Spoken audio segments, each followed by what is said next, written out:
नमस्कार मैत्रिणींनो. अनंत कोटी ब्रह्मांड नायक राजाधिराज योगीराज श्री स्वामी समर्थ महाराजांना त्रिवार वंदन करून आपण आजच्या व्हिडिओला सुरुवात करणार आहोत. तर आजच्या व्हिडिओमध्ये आपण बघणार आहोत 30 डे चॅलेंजचा आजचा 14वा दिवस. तर 14व्या दिवसाचा व्हिडिओ आपण बघणार आहोत. तर कालच्या व्हिडिओमध्ये आपण बघितलं होतं की पॉझिटिव्ह विचार आणि निगेटिव्ह विचाराने आयुष्यामध्ये काय फरक पडतो. तसंच आज आपण बघणार आहोत की आपल्या आयुष्यामध्ये ज्या अडचणी येतात, अशी कोणतीच व्यक्ती नाही की त्याच्या जीवनामध्ये अडचणी निर्माण होतात.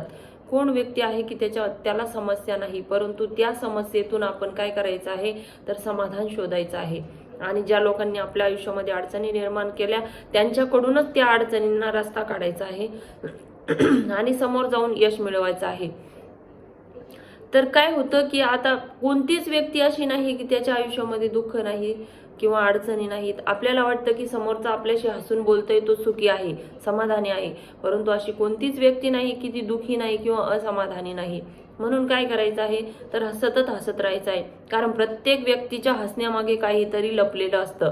म्हणून आपण हसण्याचा प्रयत्न करायचा आहे.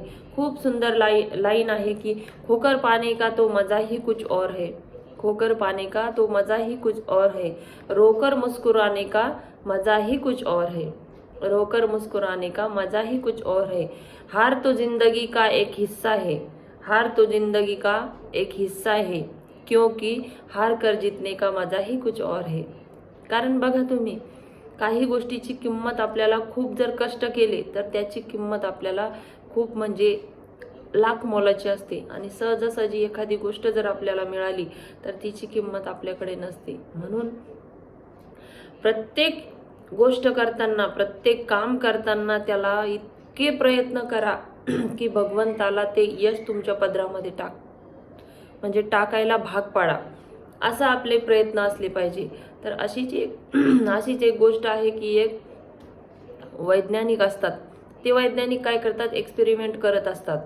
तर त्यांचा जो प्रयोग आहे तो प्रयोग करण्यासाठी ते काय करतात, एक पाण्याचा जार घेतात आणि त्या जारमध्ये काही विशिष्ट लेवलला पाणी भरून ठेवतात. पाणी भरल्यानंतर त्या जारमध्ये ते एका उंदराला सोडतात.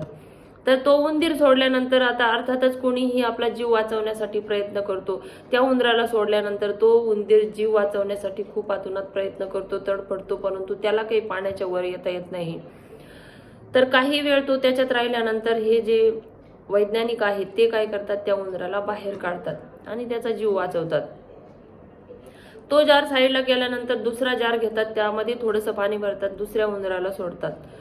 मग काय करतात तर तो दुसरा जो उंदीर आहे त्याला त्याच्यात सोडल्यानंतर तो काय करतो, वरती येण्याचा प्रयत्न करतो. असा प्रयत्न करतो की तो जवळपास 1 तासभर तो झटत असतो त्या परिस्थितीशी, वरती येण्याचा प्रयत्न करतो. मग त्या वैज्ञानिकाला असं वाटतं की हा परिस्थितीशी लढत आहे. मग त्याला काय करतात, वाचवतात, बाहेर काढतात, त्याला कोरडं करतात आणि त्याला थोडंसं बरं होईपर्यंत वाट बघतात. त्यानंतर ते काय करतात, त्याला पुन्हा जारमध्ये सोडतात.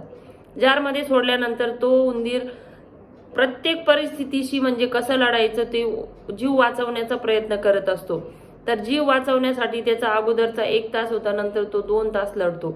असं खूप वेळा ते प्रयोग करत असतात आणि तो उंदीर जीव वाचवण्याचा प्रयत्न करत असतो. आणि शेवटी काय होतं तर तब्बल 8 तास तो उंदीर स्वतःला सुरक्षित ठेवतो त्या पाण्यामध्ये.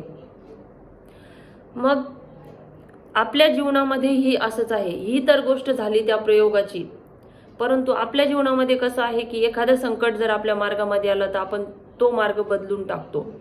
परंतु या गोष्टीतून आपल्याला असं घ्यायचं आहे की आपल्या मार्गामध्ये लाख जरी अडचणी आल्या तरी आपण आपला मार्ग सोडला नाही पाहिजे. कोणी काहीही म्हणो, कोणी आपल्याबद्दल काहीही विचार करो, पण आपण आपल्या जागेवर ठाम राहायला पाहिजे.